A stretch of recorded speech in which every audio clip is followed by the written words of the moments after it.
Will you give me some food to eat if I sing well?" The words were almost lost under the harsh laughter of the audience. A thin girl, hoodie faded and shoes mismatched, clutched the microphone like her life depended on it, because it did. Judges smirked. The host raised an eyebrow, and the hall, filled with thousands, thought this was just another sob story. But when she opened her mouth, the first note trembled, fragile, hungry, raw. By the final chorus, silence swallowed the room. Tears streaked faces that had mocked her minutes ago. Even the harshest judge whispered, "Someone, bring her food, now." That was Amara Hill, from starving to standing ovation, from unseen to unforgettable. And everything changed with one song. This is Hidden Black Echoes, where the stories of struggles are told, the rise, and the voice of those the world tried to silence. If you believe everyone, regardless of color, age, and status, deserves a voice to be heard, hit like and subscribe. Because in the next few minutes, you'll see how a young girl was faced with just one chance to be heard and change her life for good. Next contestant, number 47. The stage lights flared as a thin girl stepped out from behind the curtain. The audience fell silent for a moment, not out of anticipation, but confusion. Her jeans were torn at the knees, her shoes mismatched, her oversized hoodie faded from years of wear. She clutched the microphone like it was her lifeline. The host raised an eyebrow. "Name?" The girl cleared her throat. "My name is Amara Hill."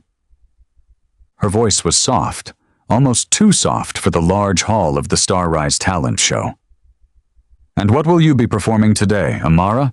the host asked, glancing toward the panel of 3 judges, Melanie Cruz, Dax Rowland, and Sir Victor Hale, a trio known more for mockery than mercy. Amara hesitated. Then, with quiet honesty, she said, "A song I wrote myself."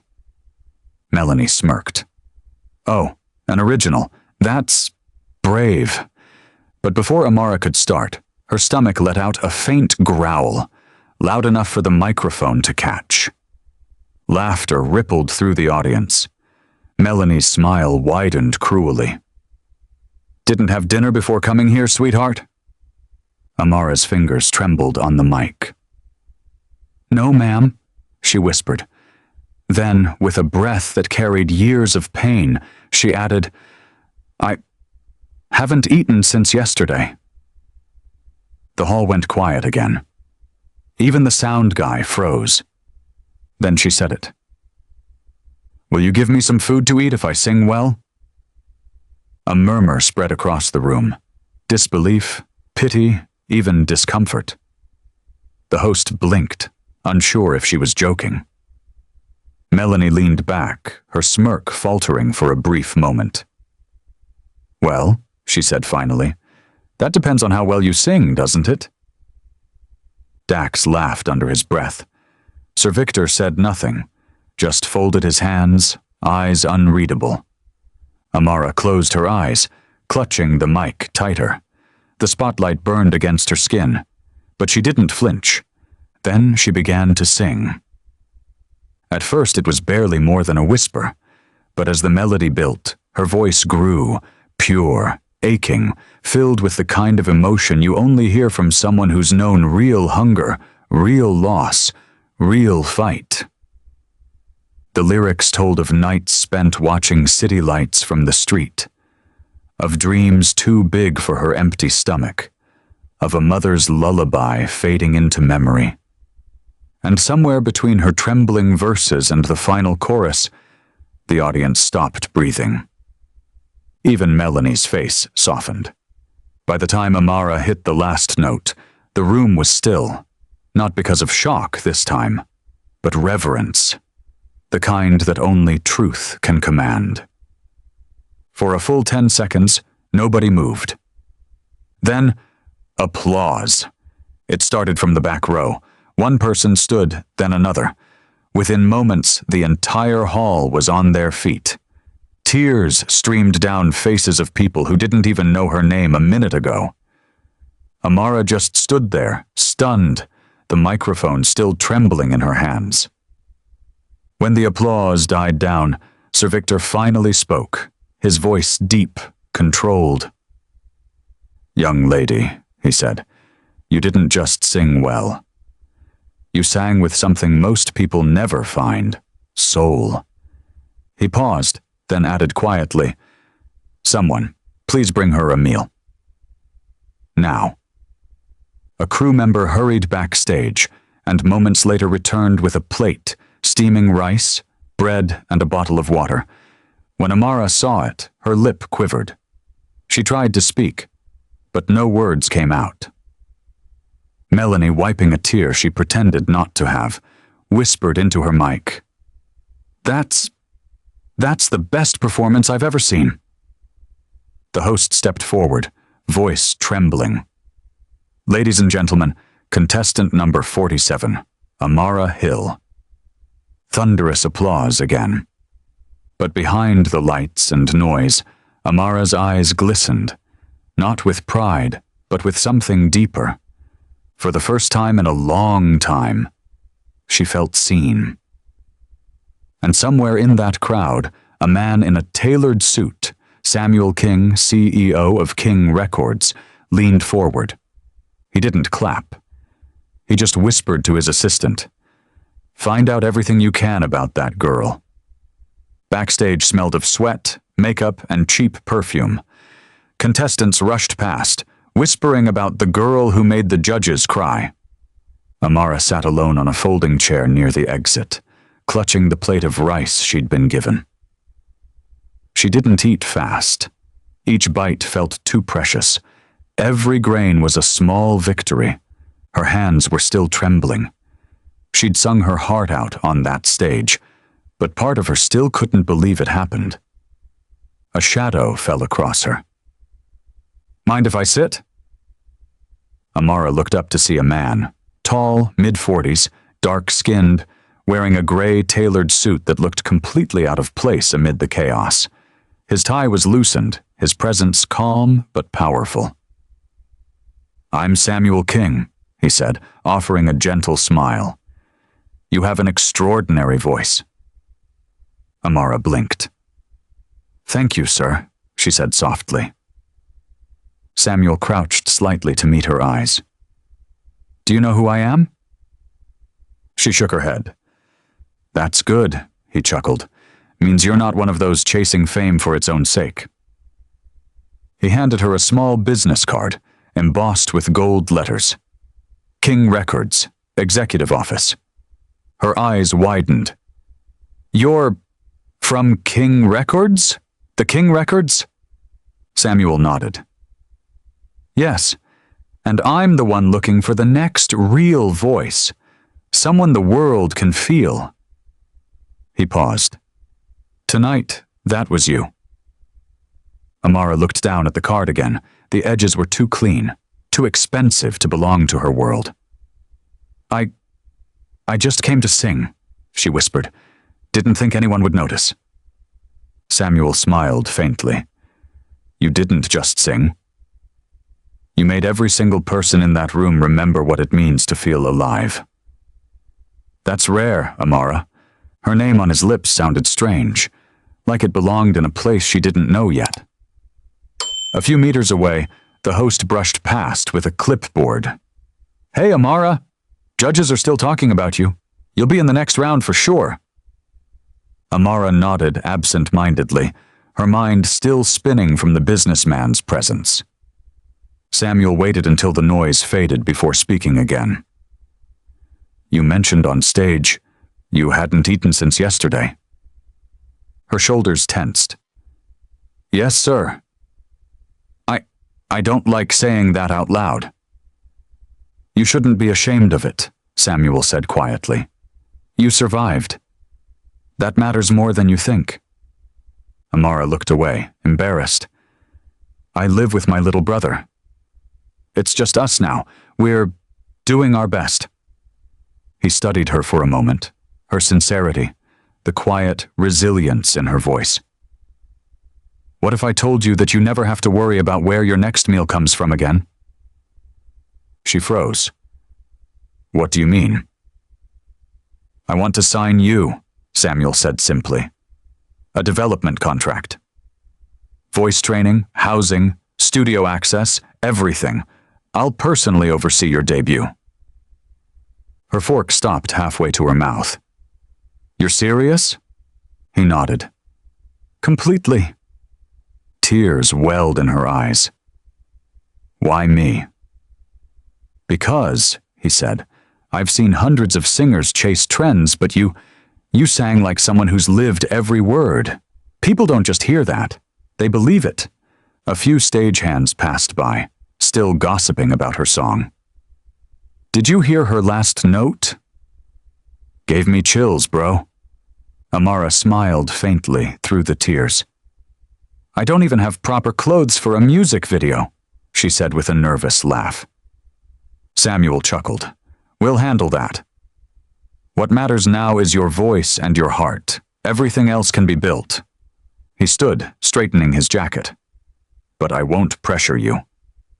Here's my card. Think about it. Call me when you're ready. He turned to leave. Wait, Amara said suddenly. If I say yes, what happens next? Samuel paused. Then your life changes. His tone was calm, but there was something deeper behind it, like a promise. Amara stared at the card again, tracing the gold letters with her thumb. She could almost feel her mother's voice in the back of her mind. When life gives you a door, baby, don't be afraid to walk through it. She swallowed hard. Okay, she whispered. I'm ready. Samuel's smile deepened, genuine, proud. Then welcome to King Records, Amara Hill. He extended his hand. She shook it, nervous but determined. At that exact moment, a photographer from the show walked by and snapped a quick picture of them, her worn hoodie next to his tailored suit. That photo would soon spread across social media, captioned, "From hungry to hopeful, the girl who sang her way into a record deal." Samuel gestured to his assistant, who appeared almost out of thin air. Get her details. And make sure she and her brother have dinner tonight. Something warm, something real. The assistant nodded and handed Amara a small envelope. Inside was a hotel key and a card for expenses. Amara clutched it to her chest, overwhelmed. Thank you, Mr. King. I won't let you down. I know you won't, he said, adjusting his cufflinks, because you already stood up in front of the world with nothing, and still gave them everything. As Samuel walked away, the lights of the backstage hallway glowed softer somehow, as if the universe had shifted just a little. Amara took one last look at the stage door, the place where everything had changed, and whispered, Mama, we made it. And for the first time in years, she smiled without fear. The next morning, sunlight spilled across a room Amara didn't recognize. Clean sheets, a real bed, the smell of breakfast drifting in from the hotel corridor. For the first time in months, she woke up without the weight of worry pressing against her chest. Her little brother Noah stirred beside her. Amara, he mumbled sleepily. Did we dream all that? Amara smiled faintly. If we did, it's the best dream I've ever had. There was a knock on the door. When she opened it, a woman stood there holding a clipboard, tall, sleek, and perfectly professional. Good morning, Miss Hill. I'm Ava, Mr. King's executive coordinator. I'll be overseeing your transition into the artist development program. Amara blinked. Artist development? Ava smiled. That means you're officially part of King Records now. Voice coaching, choreography, image consulting, the works. Welcome to your new life." The next few weeks were a blur. Amara trained every day in a glass-walled studio overlooking the city skyline. The walls gleamed white, the floor smelled of polish and determination. Dozens of young artists rehearsed in nearby rooms, their voices echoing faintly through the corridors. Some watched her curiously when she passed. Others whispered behind her back. "That's the charity girl, right?" "The one from the show?" "Yeah, the one who begged for food." Amara heard every word. She didn't respond. She just tightened her ponytail and walked faster. Her coach, Rafael Torres, was a perfectionist, a man who believed that greatness came from breaking limits. "You've got raw emotion," he told her one afternoon, pacing in front of the piano. "But raw won't get you a record. You need control, discipline." "I understand," Amara said, wiping sweat from her forehead. "No. You feel it. Now learn to own it." He pointed to the microphone. Again. She sang, the same verse she'd sung on stage weeks ago, but now with confidence threading through her tone, each note stronger, clearer, deeper. Raphael's face softened. "Better. You're learning." But not everyone was happy to see her progress. In the break room, 2 trainees, Lila and Kendra, sat whispering as Amara walked in. "Look who's here," Kendra muttered. "Miss Pity Story." Lila snickered. "Guess crying on stage works better than talent these days." Amara froze, then quietly poured herself a cup of water. She didn't look at them. "Hey," Kendra called, voice laced with mock sweetness. "What's it like being famous for being hungry?" The words stung like a slap. But instead of reacting, Amara turned and smiled faintly. "You'll have to ask the fans. They're the ones who believed in me." The room went silent. Even the vending machine seemed to pause. Lila rolled her eyes. "Whatever, she's not going to last." Amara left without another word, but inside she was shaking. Not from anger, but from the effort it took to stay calm. If you're still watching right now, you can feel that shift in air and new challenges lurking for Amara. Hit like and subscribe if you've ever seen growth being attacked by jealousy. That evening, she found Samuel in the recording studio, reviewing contracts. "Rough day?" he asked, without looking up. She nodded, sinking into a chair. "Some people think I don't belong here." Samuel set his papers aside. "Let me tell you something, Amara. The higher you rise, the louder the jealousy gets. Don't let it change your tune." She smiled weakly. Easier said than done. He leaned forward. "You know why I chose you? Not because of your story, because when you sang, every person in that room felt something real. That's what music is about. The rest is noise." His words settled into her like warmth. Amara exhaled. "Then I'll make sure the noise never drowns me out." "That's the spirit," Samuel said, smiling. "Now, you have a showcase next week. Industry scouts, label execs, they'll all be there. Show them the same soul that won the world over." The night of the showcase came faster than expected. The venue was small but elegant, filled with producers, artists, and reporters. Cameras clicked. The crowd murmured as Amara stepped onto the stage, her heart pounding. She looked out and saw Noah sitting in the front row beside Samuel, smiling proudly. Raphael gave her a nod from the wings. "Remember, sing from the truth." The music began. Amara closed her eyes and let the world fall away. Her voice soared, rich and powerful, painting every corner of the room with the story of a girl who had once traded songs for food, who'd slept in cold nights and still dreamed in color.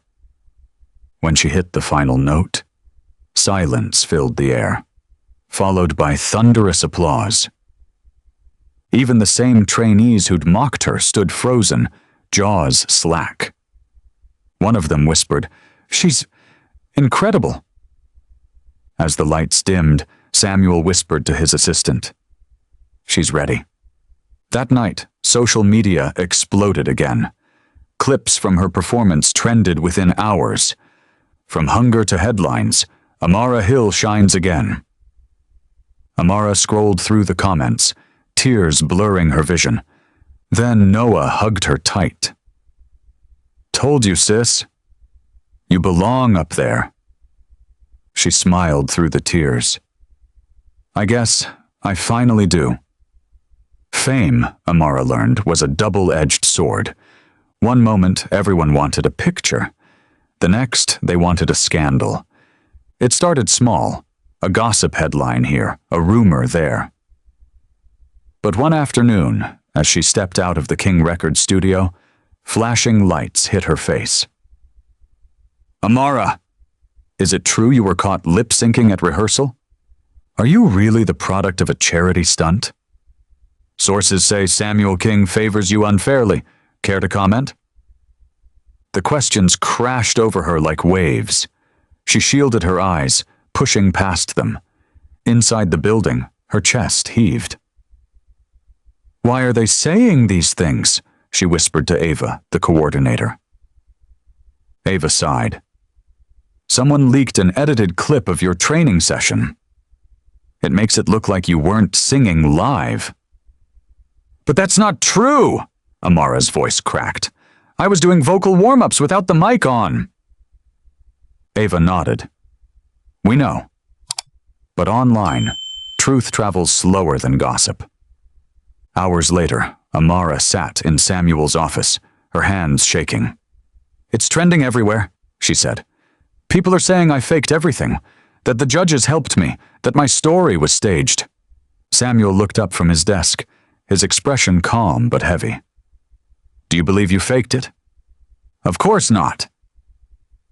"Then stop letting strangers make you doubt yourself." She tried to smile, but her voice wavered. "It just hurts. I worked so hard, and now people think I lied." He rose from his chair, walked around the desk, and placed a hand on her shoulder. "You can't silence every critic, Amara. But you can outshine them." The next few days were brutal. Online trolls flooded her pages. "Fake," they wrote. "Sympathy singer." "Scripted story." Even some artists at the studio started to avoid her. Lila smirked as Amara walked past one morning. "Guess pity fame doesn't last forever." Amara bit her lip and kept walking, but tears stung her eyes. She didn't go to the cafeteria that day. She didn't practice. She sat alone in the rehearsal room, lights dim, staring at the mic that had once felt like hope. Her reflection in the glass looked small again, like the girl who'd begged for food on stage. For the first time since that night, she thought of quitting. Then a knock on the door. It was Noah holding a small lunchbox. "Hey," he said softly. "You missed lunch?" "I brought you some." Amara forced a smile. "Thanks, kiddo." He sat beside her. "You know, when people used to laugh at me for wearing old shoes, Mom always said something." Amara looked at him. "What?" He grinned. She said, "You can't walk in the mud and expect to stay clean, but you can keep walking till you find dry ground." Amara laughed weakly. "She really said that?" "Yeah, and she'd be mad if you stopped walking now." His words hit her harder than any headline. She hugged him tight. "You're right. I'm not done." That evening, she sent Samuel a message.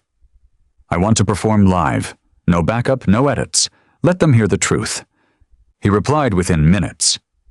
"You're sure about this?" Absolutely. A week later, the announcement went out. Amara Hill, unplugged. Live, no studio effects. The event was streamed worldwide, promoted not by King Records, but by fans who refused to believe the lies. The stage was simple. One mic, one stool, one spotlight. No dancers, no auto-tune. Just Amara. As she stepped out, the crowd roared, cameras flashing. She took a deep breath and said, "I don't have anything to prove. I just want to sing, the way I did when it was the only thing that kept me alive." Then she began. Her voice, raw, flawless, fierce, filled the hall with truth. Every note was a declaration. I am real. I am still here. When she finished, the audience erupted. Even critics stood. Within hours, hashtags flooded the internet. Hashtag Amara Unplugged. Hashtag She Sang the Truth. Redemption Voice. The fake rumors vanished beneath a tidal wave of support. Her name climbed back to the top of the charts, but this time no one called her a sympathy story. They called her a legend in the making. Backstage, Samuel met her with a proud smile. "You didn't just sing tonight," he said. "You fought back without a word of anger. That's strength." Amara exhaled, tears glistening. "I just wanted them to know the truth." He nodded. "And now they do." She looked towards the audience one last time, still chanting her name. "Feels different this time," she whispered. Samuel smiled. "That's because now they're listening." 2 months had passed since the night Amara sang live. Her world had changed. She'd gone from a viral story to a global name. Yet fame no longer dazzled her. It humbled her. The spotlight didn't scare her now. It reminded her of the light she had fought to find. But something still stirred inside her. A quiet voice saying, "There's one more song left to sing." She sat at her piano late one evening, the studio empty, city lights glowing beyond the window. A soft rain tapped the glass as her fingers brushed the keys. She wasn't thinking about charts, or fame, or the next deal. She was thinking about that little girl who once asked, "Will you give me some food to eat if I sing well?" That girl had been desperate, trembling, hungry, but she'd sung anyway. Amara whispered, "You're not hungry anymore." Then, as if the words had unlocked something, the melody came. Gentle, hopeful, healing. Her voice floated softly through the room. "I was nothing but an echo in the dark, till the sound became my spark. You heard a voice. I found my name. Now I'll never sing the same." She stopped, tears glistening on her cheeks. The song wasn't about survival anymore. It was about becoming. The next morning, Samuel walked into the studio and found her there, notebook open, lyrics scribbled in pen. "You've been here all night?" he asked. She smiled faintly. "I couldn't stop." "It's different, Samuel. It's the end of the story that started on that stage." He read the lyrics silently, his face softening. "This isn't just a song, Amara. It's a message." She nodded. "I want to release it free. No label, no profit, just a gift." He didn't argue. He knew better than to stop a voice that sang from truth. When the song premiered online a week later, it wasn't hyped or promoted. It just appeared. A simple title. The Girl Who Sang for Food. It spread like wildfire. Not because of ads, but because people felt it. Teachers played it for their students. Mothers sent it to their daughters. Strangers wrote messages saying it gave them courage. One comment under the video read, "I was going to give up today. Then I heard this. Now I won't." Within a week, it reached 100 million views, not because of fame, but faith. Then came the moment no one expected. At a global humanitarian gala in New York, Amara was invited to perform that same song before world leaders and artists. As she walked onto the stage, cameras flashing, the crowd fell silent.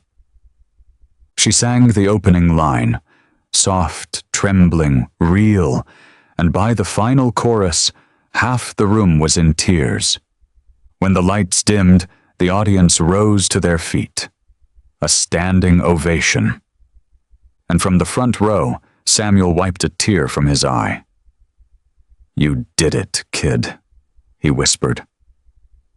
Afterward, reporters flooded her backstage. "Amara, what's your secret? How did you stay strong through it all?" She smiled gently. "I just remembered where I started, and promised never to forget." Then she looked at the cameras and added softly, "If you ever feel unseen, sing anyway. Someone's listening." That night, as she stepped outside under the New York skyline, Noah ran up to her, holding a phone. "Amara." Look, on the screen was a live update. Proceeds from The Girl Who Sang for Food have funded 2 million free meals worldwide. Her eyes widened, her voice caught. 2 million? Noah grinned. "You fed them all, Amara."